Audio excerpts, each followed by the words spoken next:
Hello, everyone.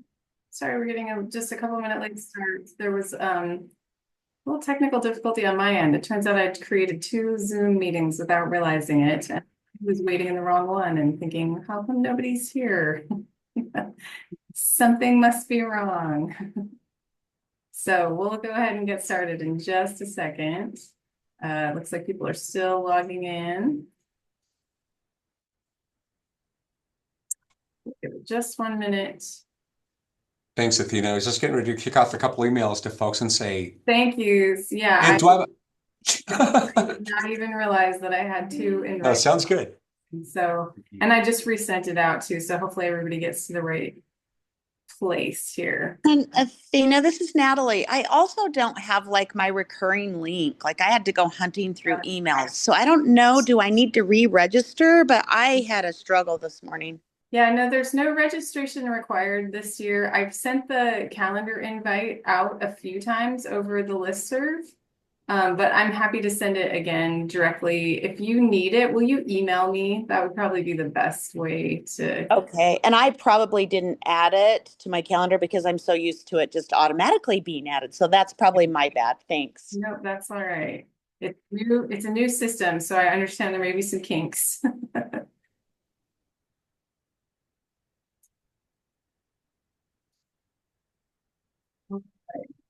Let's. Okay, I'm just going to get our slides up and we'll get rolling since people are still joining.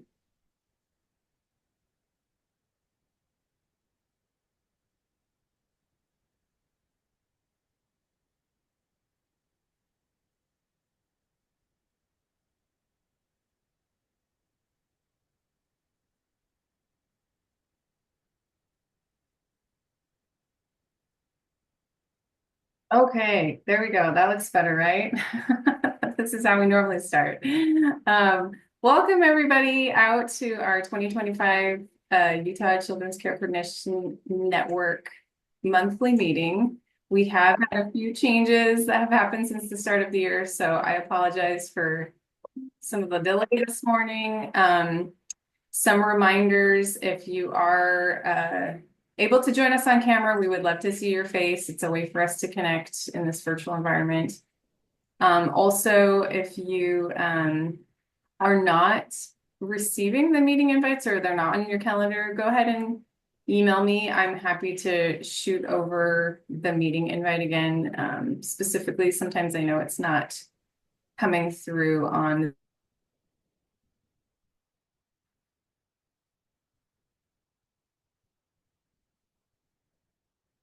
Sorry, sometimes I know it's not coming through on through the listserv. So just go ahead and shoot me an email if you need to. But it looks like we have about our normal number of participants. So I'm assuming we all got here okay this morning, and that's great. All right, so today's agenda, we're gonna have a little bit of time for announcements and brainstorming before we move into our learning session. And today for our learning session, we have with us Housing Connect, so we're excited to hear from them. And then we are a new change as well. We're going to try to wrap up by 9:30. So a little bit more of an abbreviated meeting today. Just as a way of trying to get us to interact a little bit more in this meeting, if you have a chance to rename yourself in within Zoom, you should see, like, if you hover over your picture or your square, you'll see three little dots in the upper right-hand corner. You can rename yourself there and add in your agency and role if that helps. We'd also love you to drop your name in the chat as well. And especially if you're new to the meeting, if this is your first time joining us, if you can include your name, agency, and email, that makes sure I can get you connected with this group moving forward, which is really helpful for us. So just a minute for everybody to kind of do that so we can see who's here today. And for announcements, of course, we want to remind you of the SMART study.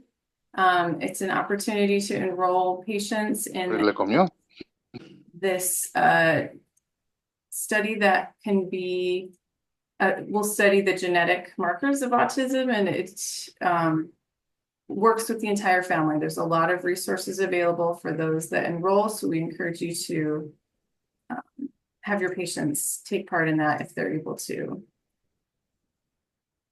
And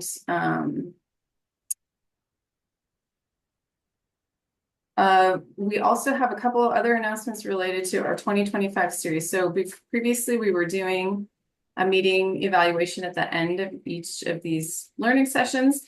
We kind of want to switch that format up this year. We don't want to contribute to evaluation fatigue. So yesterday through the listserv, I also sent out a link for you to participate in a pre-evaluation for this year's meeting series.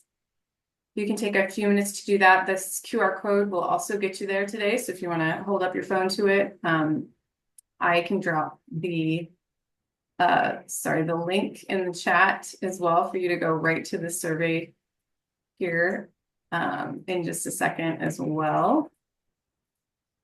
And it's going to assess your current knowledge, specifically of some of the topics that we're going to address this year in our 2025 meeting series. And then also some effectiveness on things we're hoping that this network does in terms of like connecting you with other people and resources and things like that. So we would love your input on that. Another announcement about our 2025 series, we're going to have an in-person meeting. We're very excited to announce that in April. We're planning to hold the monthly UCCCN meeting in person. And that'll be at one of the health department facilities. More information to come on that, but we're really excited to be able to host at least one meeting in person this year. We will have it available in a hybrid format if you're not able to join us in person. And in addition to that meeting, we'll have a networking breakfast in conjunction with it. So it will be a fun morning, hopefully, a way to connect with new and old friends, hopefully, and faces.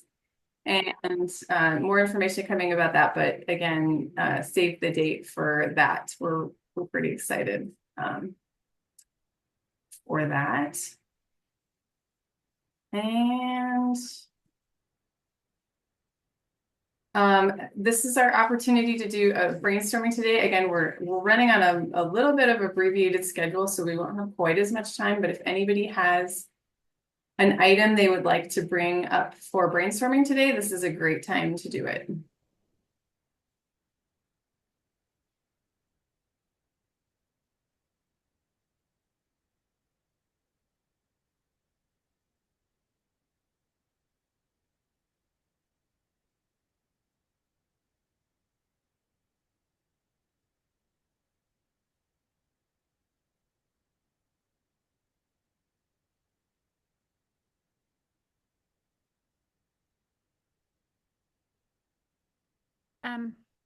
I didn't raise my hand, but can you hear me okay?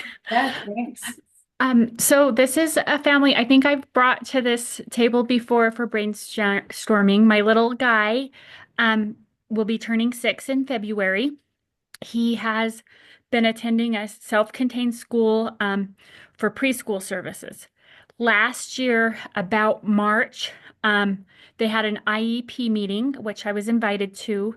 His caregiver said, "What is the plan for kindergarten? He's going to be, he's turned 5, he's going to kindergarten." And the school said, "We haven't decided that yet. We'll meet again." So we kind of felt like that meant that he was not going to be going to the transitional kindergarten, but we didn't know that for sure. And we waited about a month. The school said, "You're right, he's not going to go to the transitional kindergarten." They have a transitional kindergarten in the self-contained school that those kids attend for kindergarten. And then the next year after that, they usually attend kindergarten again in their home schools, in their neighborhood schools. They said, "Our little guy is pretty tricky. He's been diagnosed with CP, autism, hypothyroidism, or insulinism. He had pretty much nonverbal, but can repeat words in a setting and if drilled. And he seems to really like letters and their sounds and things like that. Has a super hard time with transitions." The school staff said, he's so bright academically that he is ahead of, his peers, but not well enough to go to the transitional kindergarten. So they said, we're going to send him to another elementary school in our district in a self-contained classroom. And we think that will be the best fit. And grandma was like, oh, my little guy doesn't like transition. He doesn't like changes. So she went up, she looked at the classroom after much thought and persuasion. She's like, yeah, that will be a good idea. So he started up there in August. By September, he was trying to run away, trying to be an eloper. He had not been too much of an eloper before, but it really escalated. One of the aides there seemed to be particularly triggering for him. And so if she ever was working with him, then he really would throw fits. So they had a meeting, said, let's put him back in the self-contained school. So we went back to the self-contained school in a classroom, which to be fair, I'm not sure what it looks like, but I think it's kids of varying ages, not just like preschool or kindergarten ages. He recently has really escalated. He also gets ABA therapy at home. So he's had ABA therapy at home for at least a year.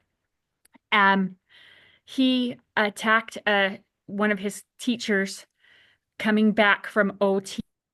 They're not sure. They felt like it was he didn't want to get off the trike, wanted to take the trike into the classroom. He hurt the teacher, and he's 5, he's 6, he'll be 6 in February, so badly that she missed a few days of work and had to go to the ER and had to have x-rays and everything because he did something that when she hurt herself, it hurt her neck. When they called grandma to pick him up for this incident, they had him in a room. I'm calling it the isolation room. I'm not sure if that's what the school is calling it. It has a padded floor.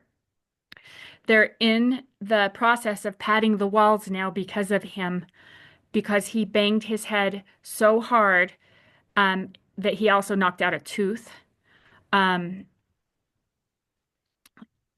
grandma said when she picked him up, the teacher had like a shield on, like a padded board shield, and was guarding the door.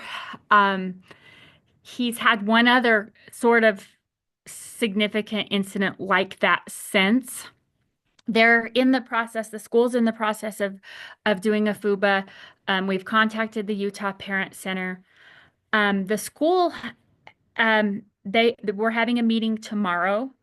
The school on the DL has kind of indicated they think it's his OCD.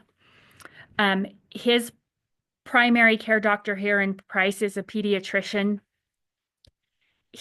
Grandma went in and saw him. They don't feel like the medication should be changed. They feel like it's an appropriate dosage for him. But and he also has his annual appointments, like at primaries with his neurologist, his endocrinologist, all of those things. So I'm not sure like where to go. Like, they're wondering if it's because of his levels with his hyperinsulinism, but every time they test him, they're fine. And his last appointment, like 6 months ago, they said his numbers were never better. So we don't know, should we pursue a second opinion with a pediatrician somewhere else or for med management? Any ideas? We are welcome because this little guy and grandma break my heart.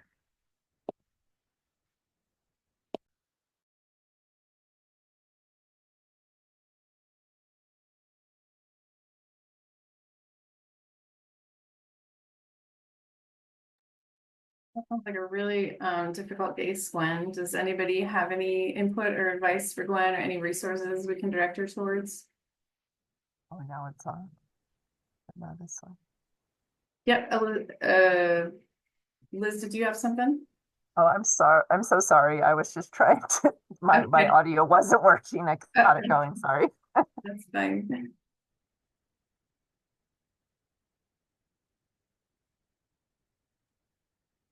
I'm going to talk briefly. This is my kid, so obviously I don't already know the answer. But like, if he was a child that was close to Salt Lake, I would love him to go to the neurobehavioral home because I think they could help him. But this kid, that can't be their primary care. So I guess I'm just trying to think that I do feel like we need extra medical support, Gwen. But obviously you brought it here because I don't know the answer. So anyway.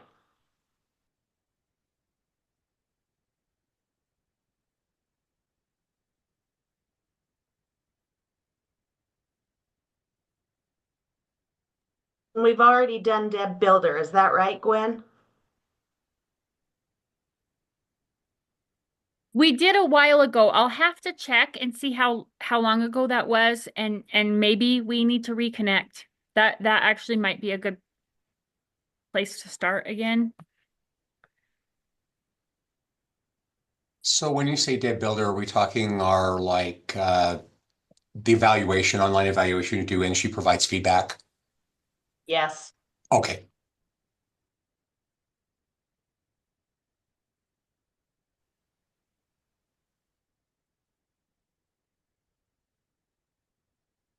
Other than Deb Builder, is psychiatry involved at all with this kiddo, or is he just not appropriate for psychiatry? He's not involved. I don't know if that would be appropriate or not, but maybe that is something um, we need to look at. Okay. Said it's in Price, Gwen. So where the family's located. Yes. And he has significant, and I don't know if medically, um, he was born on the side of the road, in February. His temperatures were really low when they brought him into the hospital. Um, Mom was actively using during the pregnancy and I think like 4 hours prior to delivery. So, I mean, some of this could be, results of that. We just don't know. Hi, this is Gabriel. Is there a way we can be maybe emailed a description of this scenario or the situation, sorry, and then we could probably just like send it to all of our networks and see if anyone has any suggestions or recommendations or connections that we can make. If we could be emailed this this information or description of this scenario of this situation.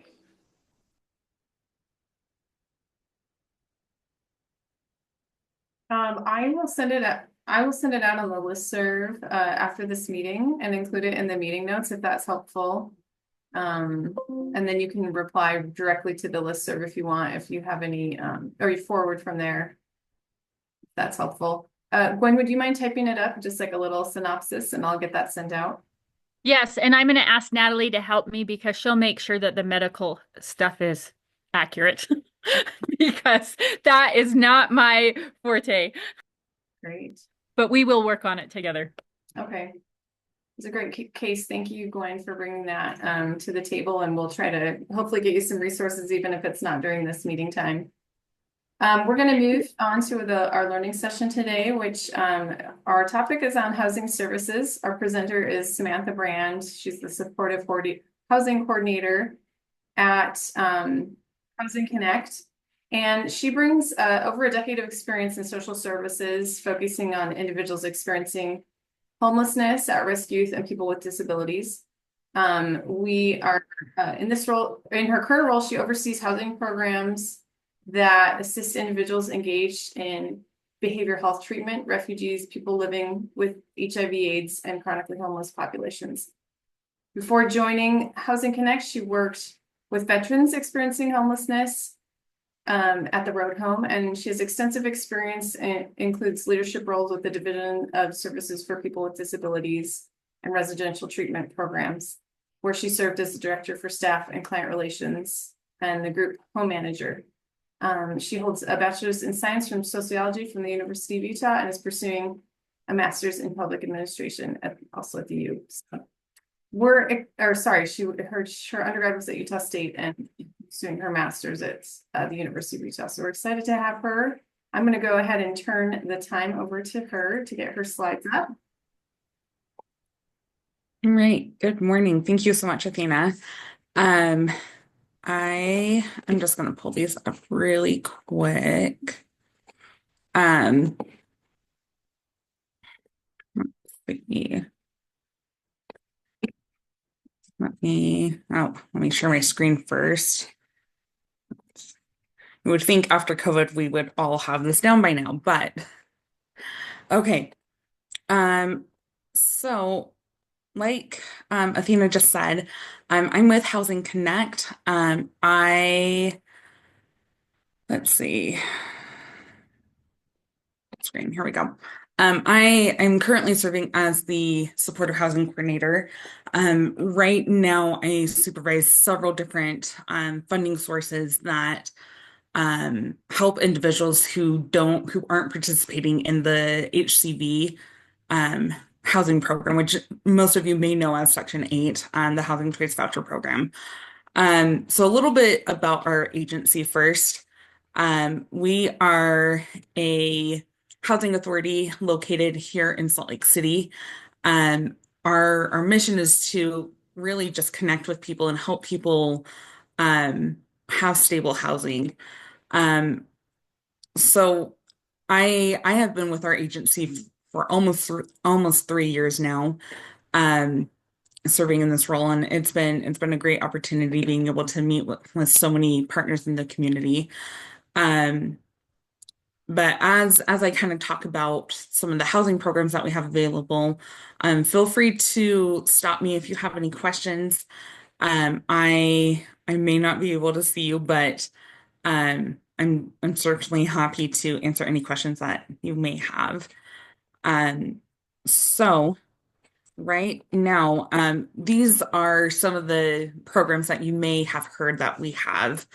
We have several different programs, varying from um, s- housing vouchers that are for veterans to individuals that are exiting from the state hospital and getting discharged into homelessness. We provide housing vouchers for refugees, and so much more. So, just due to time, I may not be able to get through every program in a lot of detail. But Athena does have a copy of my slides, and she will be able to send those out. So feel free to go through all of those. And if you have any questions, you're more than welcome to reach out to me. Um, but we'll just kind of get started about how do you essentially get into housing. We do have quite a bit of eligibility criteria that individuals do have to meet. A lot of programs that most people are familiar with is the Housing Choice Voucher, which is essentially available for families and individuals that are low income or extremely low income. We also have programs that are the project-based vouchers, and we also have the rental assistance demonstration project-based vouchers and public housing. So for the most part, I would say this is what most people are familiar with. And the programs that I oversee in supportive housing are usually the ones that people aren't as familiar with. Um, for today, I'm not going to dive in too deep into Section 8. And the reason behind this is because our wait list right now is closed, and it most likely is going to be closed for the next few years.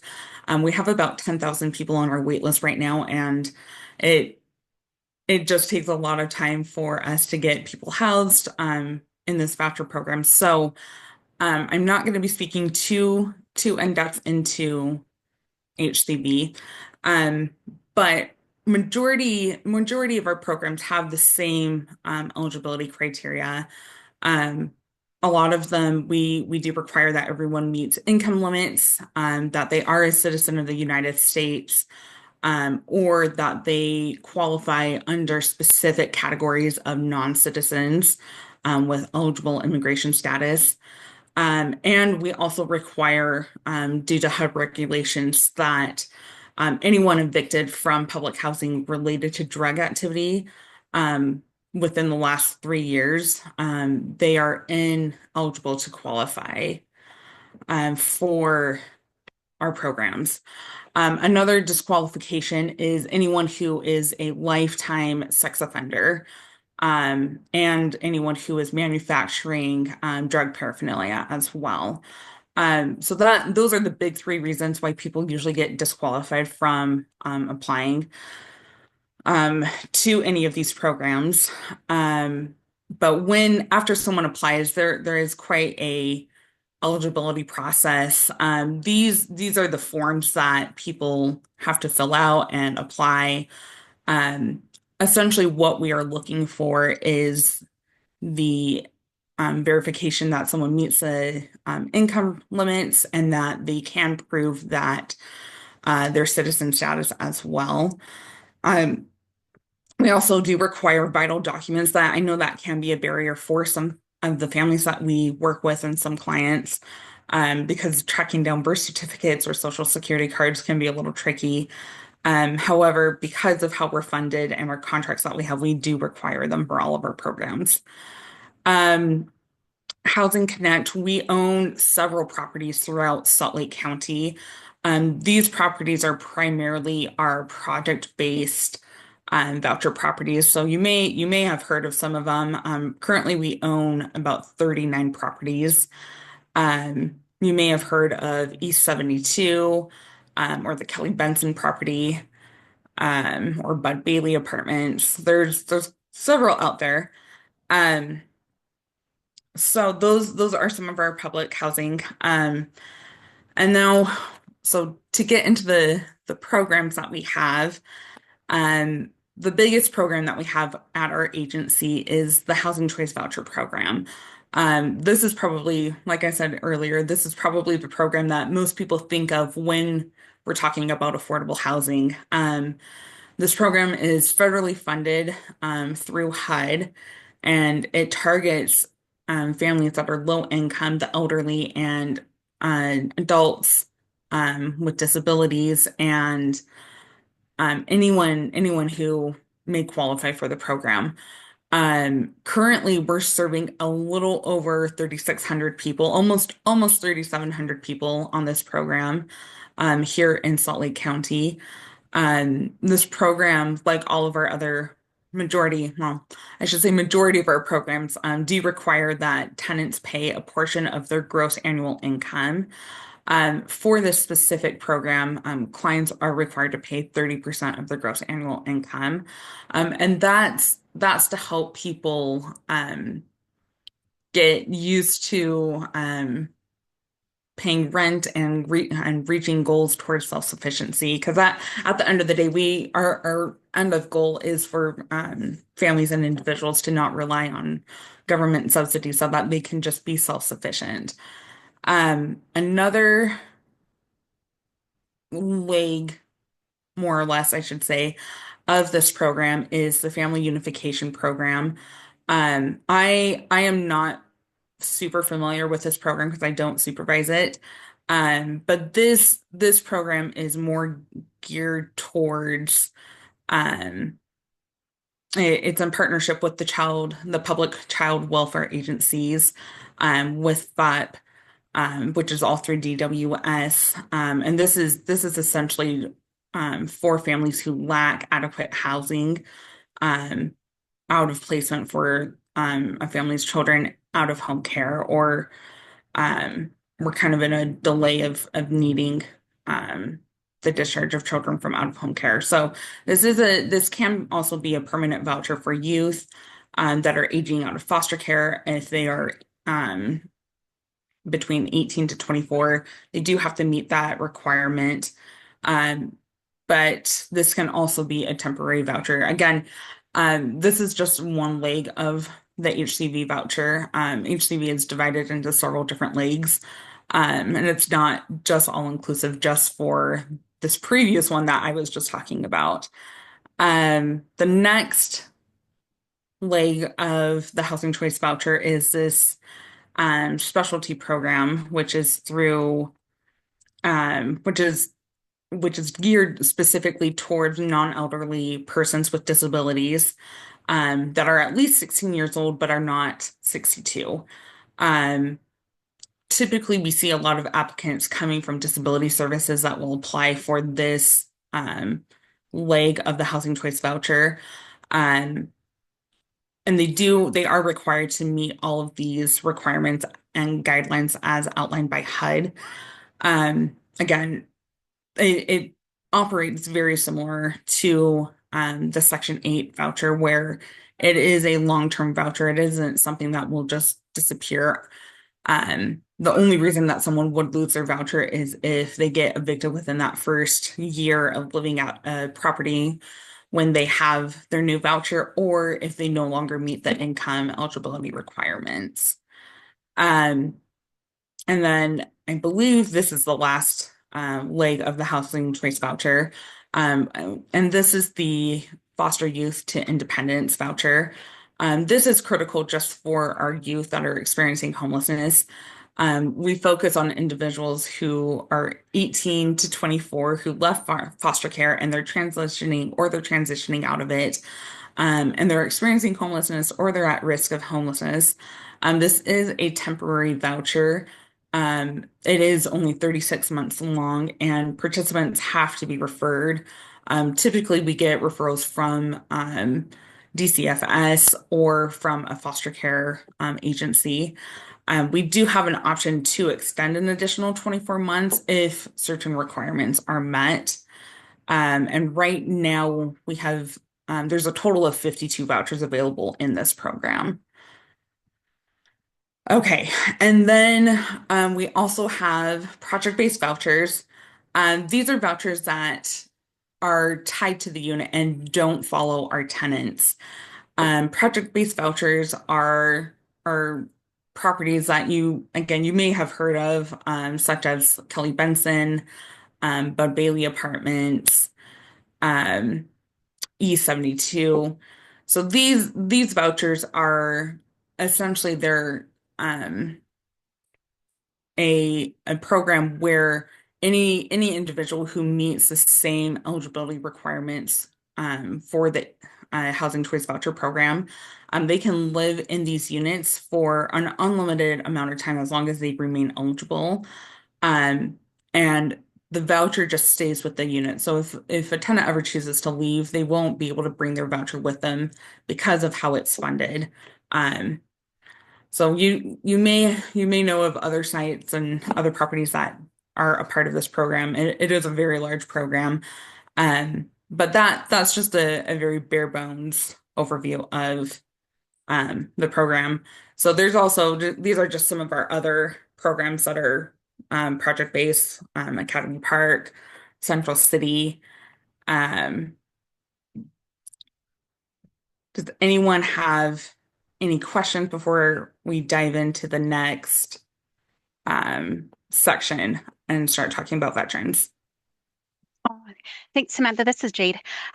For the permanent housing vouchers for people who age out of the foster system, Mhm. about how many people receive that? And is there a wait list for that also? Is it the same 3-year lockout? There is a wait list. I am not sure how many vouchers are available. Let me grab my notebook. I can find out and send that information to Athena. But Thanks. I honestly do not know off the top of my head. Yeah, that's This is okay. just one of those programs that I unfortunately I don't supervise, so I don't know it as well. I just Yeah, know a little bit the basics about everything, but I can send the best contact for you to talk cool. Thank about you. more about that. So, um, yeah, no, that's a great question though.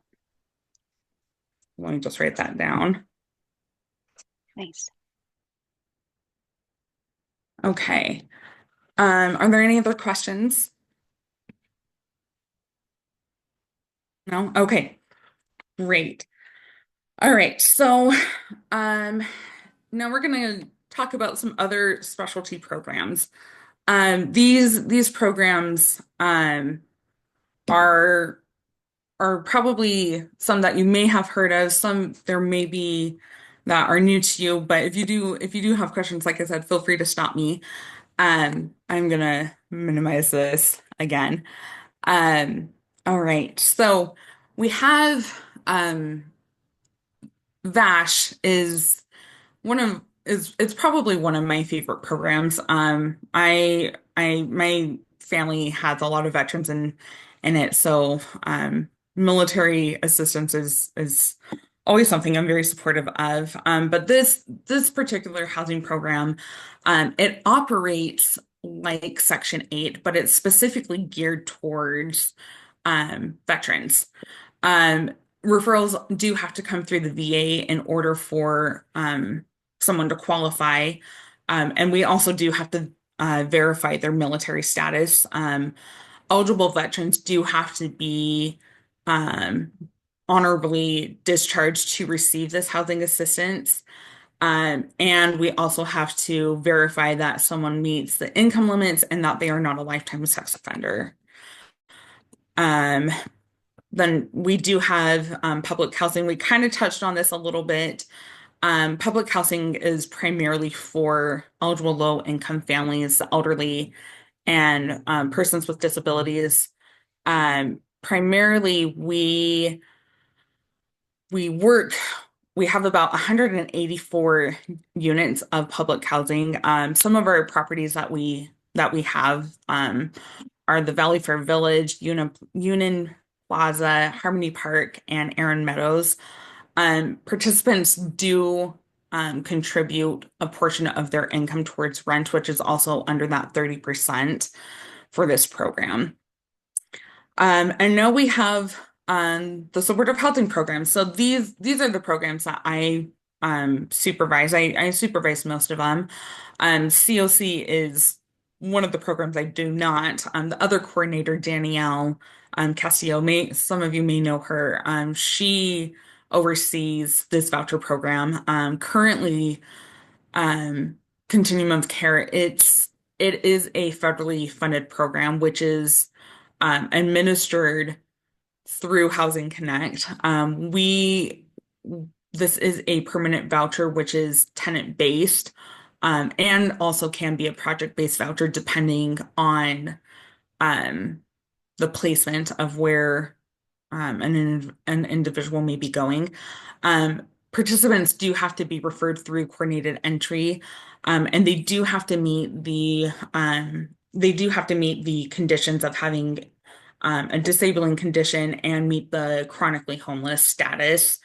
We primarily work with for Step House, South Valley Services, The Road Home, Valley Behavioral Health, and Volunteers of America to operate this program.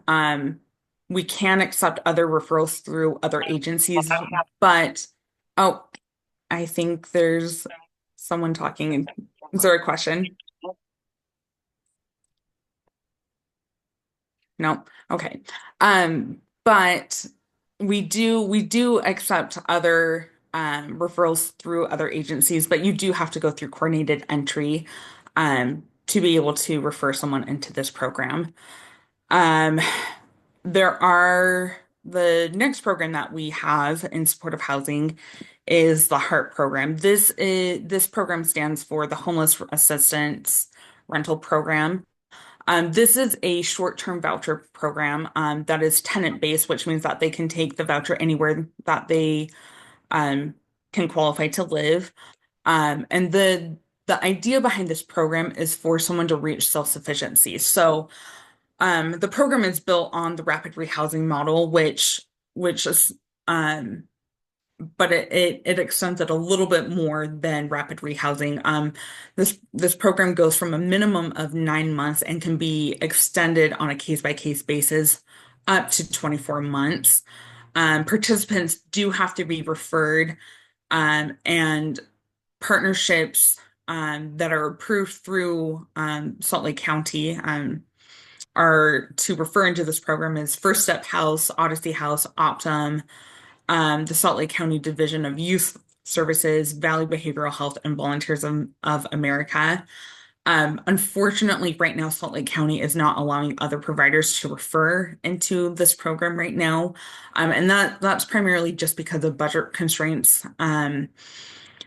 However, we're hoping that we'll be able to get more funding in the future.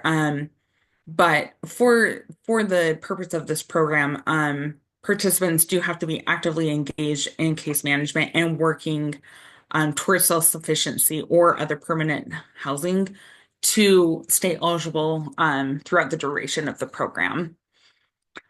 Let's see.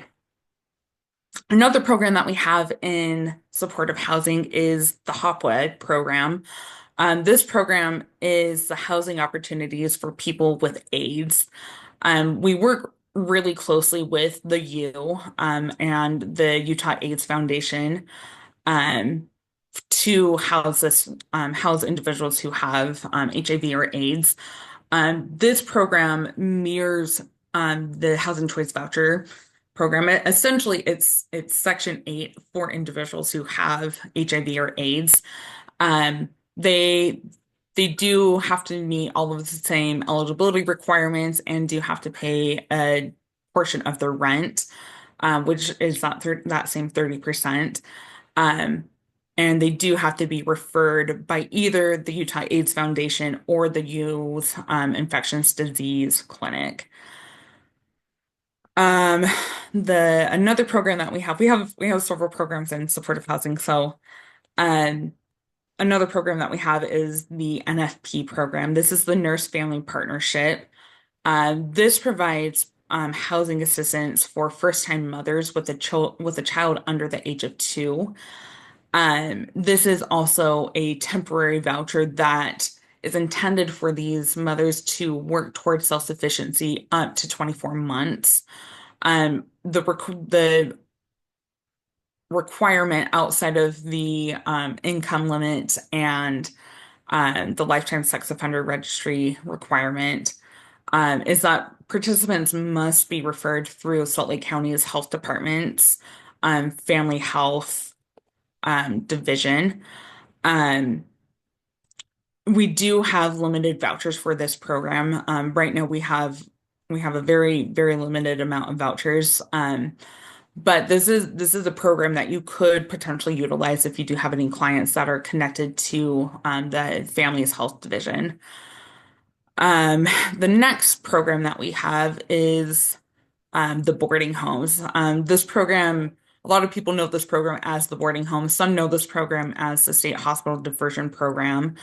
This is probably one of the most unique programs that we have at Housing Connect. This program is intended to assist individuals who are discharging from the state hospital or from other inpatient settings. And they would be discharging into homelessness, but instead we redirect them into a boarding home. The boarding homes, it's a really, really great program where the tenants will receive 24-hour assistance through the supportive services that are provided by the boarding homes. They have 24-hour staff. Clients also do have access to their ACT teams, which are on call 24/7. Participants must have Optum Medicaid to qualify for this program, and they must be actively engaged in a ACT team through either PBS, Odyssey House, Valley, or the VOA. Something that to note about this program, though, participants do not pay 30% of their gross annual income as their rent portion. They do pay 45%, and that's because they are also paying for 3 meals a day and other supportive services that come with this program. So there is a little bit of an increase for it, but we have seen a lot of success in the community with this program. Currently, I want to say we have about 7 boarding homes that are operating right now, soon to be 8. And it's just been really great to see how this program has grown over the last few years. The next program that we have is the Master Lease program. Some may know this. Back in the day, we used to call it the Project Right In and Right Out, the RIO program. I think more commonly it's known as the Master Lease program. This is where we work with individuals who are a part of the severely mentally ill population, and they are involved in the criminal justice system. Essentially, what is happening in this program is Housing Connect. We will go and lease a unit with a property owner, and then we will sublet it out to these individuals that qualify for this program. This is considered to be a temporary program. This is not a long-term voucher. This is to help individuals transition from the criminal justice system back into society so that they can become self-sufficient. Participants do have to be referred through the same ACT teams. Primarily, we work with the FACT team and the core and the JDOT. I know JDOT just got their name updated, and I cannot tell you what it stands for now, but it was formerly the JDOT team. And we also work with Volunteers of America with their ACT teams. Um, this program, our vouchers are at scattered sites. We have various various sites that we have for all of these individuals. Right now, we probably have about 60 vouchers in this program. And then we have our property manager who operates and administers this voucher program. And we treat it like as if we were the property manager for these units and these individuals. And we try really hard to help integrate them back into society so that when they do move out, they're not caught off guard from how to work with a landlord. But it is a good program to take advantage of if you do have any clients that are connected to the criminal justice system. The other supportive housing programs that we have are geared towards our refugee population. Um, one of the bigger programs that we currently have is the RUSH program. And this is intended to be the Refugee Employment Subsidized Housing Program, which and is a short-term voucher. This goes up to a maximum of 12 months. Participants do have to be referred by DWS and be working with an employment counselor to be eligible for this program. Additionally, they can either go work at the LDS Church's Humanitarian Center or they can find employment elsewhere to participate in this program. Meanwhile, they also do have to be currently active in the FEP program, and they do have to have that refugee or asylee status in order to qualify. The next two programs, so this emergency Afghan housing and this employment training and rental assistance program, these two programs, they just got combined into one program. So I apologize. The slideshow is not quite updated. This change just happened. But the next two programs that we have for refugees are specifically for the Afghan community. This all happened under the Afghan Supplemental Appropriations Act back in 2022. This is a temporary voucher that now that goes up to, again, this program just got updated. So this program now goes up to a maximum of 12 months, and it's where we do kind of a stepped rent thing where participants will start the program and pay 30% of their income up to the first 3 months of the program, and then for months 4 to, I want to say, month 7, they will pay 40%, and then the final months of the program, they will pay 50% of their gross annual income. Because the intention behind this program is to help these families become self-sufficient. The second part to this program is the ETCHR program. This program is also in partnership with DWS and the LDS Church's Humanitarian Center. We work with these Afghan families to help them learn English as a second language and to gain employment skills. So what will happen is participants will take 20 hours a week of ESL classes at the Humanitarian Center and then go work the other 20 hours of their week at the Humanitarian Center and gain employment skills. A lot of the time we have our refugees that will work at DI or in the back at the Humanitarian Center.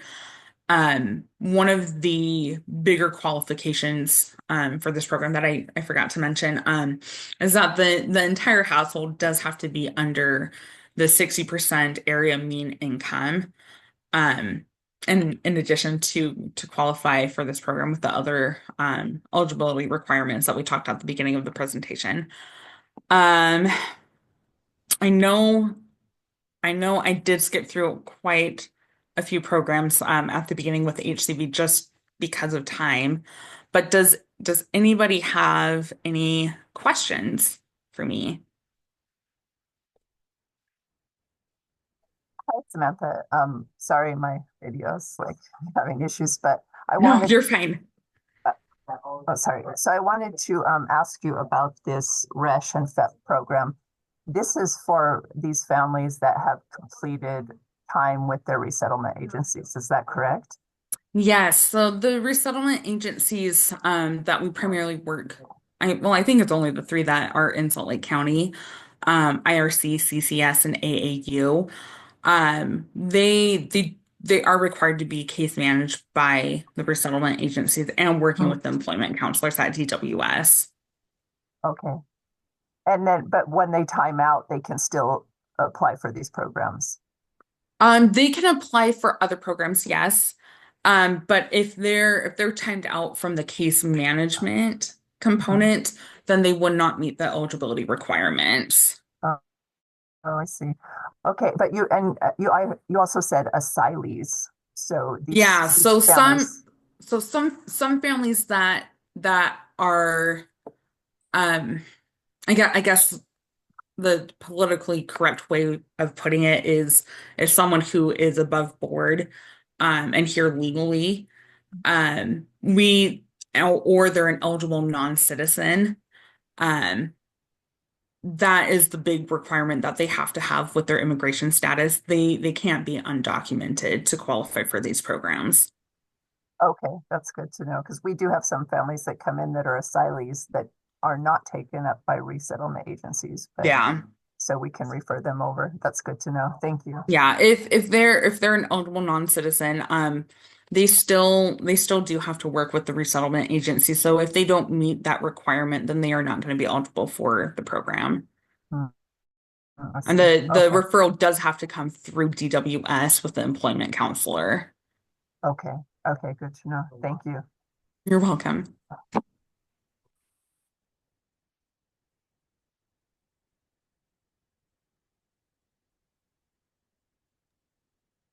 Are there any other questions? Feel like I have so many, but that it would take up all the time. So for the program specifically, for people with AIDS, um, I have a mom who feels like she can't tell ORS the name of her of the dad of her child because he provides housing for her and all of her children, including the one that's his. And so uh, she was able to get, Medicaid while she was pregnant and for a little while after, but now Mhm. she just has no health care and she has AIDS. And she's like, well, I still can't because, my family won't have help if Mhm. we identify him. And I'm like, yes, but if you die, do you really think your children will be better off? So, Mhm. I don't know. Is that something that if the U of U infectious disease clinic, like, is that something they could say, hey, there is help if you were to not continue to provide to receive help from him? Or Yeah, you could definitely go talk to the ID clinic. Mandy, oh, what is Mandy's last name? I'm gonna have to find her last name. Mandy oversees the program at the U. Mhm, She can probably give you a little more direction on other options that your client may be eligible for. mhm, As far as the Hotwood program goes, there is and unfortunately, this is just kind of the downfall to all of our mhm. housing programs is the wait lists are long. Right. So there wouldn't be um, an immediate voucher available for her. Mhm. And partially that's due to a lot of the funding is going to be getting cut here in the next 6 to 8 months, most Oh, likely, is I kind of what we're see. anticipating. And Right. I think that just has to do something happened at HUD where they changed because the HOPWA program is broken into federal and state funds. And something happened. I don't supervise HOPWA, but this is just kind of what I've heard word of mouth. Is that the funds, one of the funds on one of those legs are getting cut, which is going to be impacting the program in this upcoming fiscal year. So the ID clinic is probably going to know more about options than I do at this time because they work a lot more closely with HUD and they may have access to other additional funds than what we do here at our housing programs.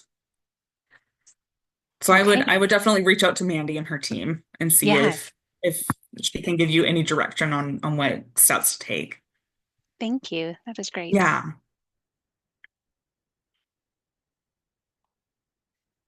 Any final questions for Samantha?